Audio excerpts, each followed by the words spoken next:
गांधारी ने पुत्र दुर्योधन को नग्नावस्था में क्यों बुलाया अपने समीप?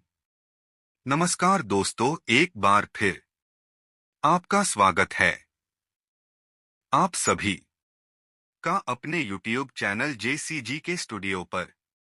दोस्तों, मुझे उम्मीद है कि यह वीडियो आपको बहुत पसंद आएगी। दोस्तों, इस वीडियो में महाभारत की एक ऐसी अनोखी कहानी के बारे बताया गया है। युवा दुर्योधन को इस अवस्था में देखने का मुख्य कारण।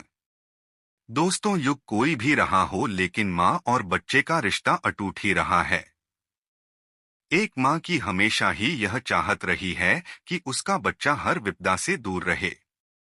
इसका प्रत्यक्ष प्रमाण द्वापर युग में हुई महाभारत में देखने को मिलता है। टीवी में चल रहे महाभारत में आपने कई ऐसे प्रसंग देखे होंगे जिन्हें देखकर तमाम तरह के सवाल मन में आते ही होंगे। ऐसा ही प्रसंग है जब गांधारी ने दुर्योधन को नग्नावस्था में देखने की बात कही। आइए जानते हैं आखिर क्या वजह थी जो अपने युवा बेटे को वह इस रूप में देखना चाहती थीं। गांधारी को शिव से मिला था अनोखा वरदान। गांधारी पतिव्रता स्त्री थीं।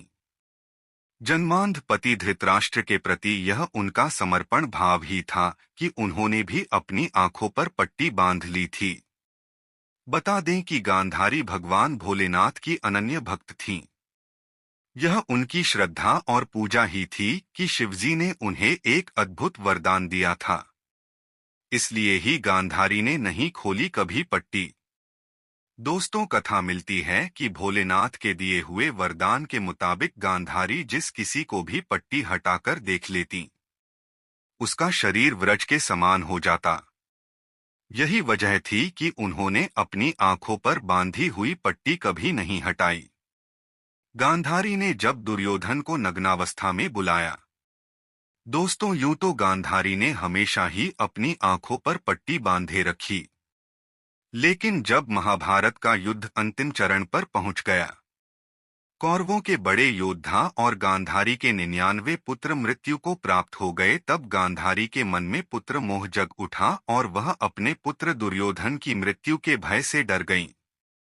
ऐसे में दुर्योधन को आदेश दिया कि वह गंगा में स्नान करके नग्न अवस्था में ही उसके पास आ जाए। दुर्योधन को ये कैसी सीख दी श्री कृष्ण मुरारी ने? कथा के अनुसार जब दुर्योधन अपनी मां गांधारी के कहे अनुसार गंगा स्नान करके लौट रहा था, तभी गांधारी से मिलकर लौट रहे श्री कृष्ण की नजर दुर्योधन पर गई। श्री कृष्ण सब रहस्य जानकर दुर्योधन से कहने लगे कि बाल्यावस्था की बात और थी, अब वह युवा है, इस उम्र में मां के सामने ऐसे जाना अनुचित है। श्री कृष्ण जानते थे कि अगर दुर्योधन का शरीर वज्र का हो गया तो महाभारत का अंजाम कुछ और हो जाएगा। इसलिए उन्होंने यह दांव चला था। तो यह थी वजह पत्तों को धारण करने की। दोस्तों, दुर्योधन ने सोचा कि श्री कृष्ण कह तो उचित ही रहे हैं।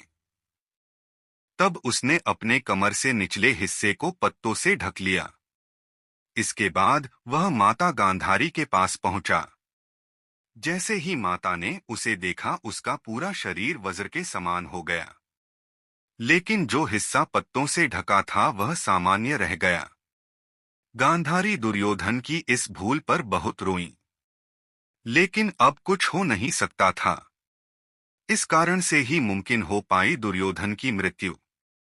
दोस्तों, महाभारत के अंतिम युद्ध में दुर्योधन को भीम ने ललकारा और इनके बीच गदा युद्ध हुआ।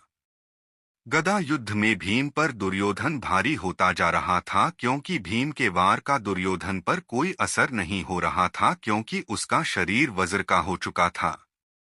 ऐसे में श्री कृष्ण ने भीम से कमर पर वार करने को कहा और स्थिति उलट गई। दुर्योधन युद्ध में वीरगति को प्राप्त हुआ। दोस्तों, अगर हमारी स्टोरीज से जुड़े आपके कुछ सवाल हैं तो वो आप हमें कमेंट में बताएं। हम आप तक सही जानकारी पहुंचाने का प्रयास करते रहेंगे। अगर आपको ये स्टोरी अच्छी लगी है तो इसे शेयर जरूर करें। ऐसी ही अन्य स्टोरी पढ़ने के लिए जुड़े रहें JCG के स्टूडियो से।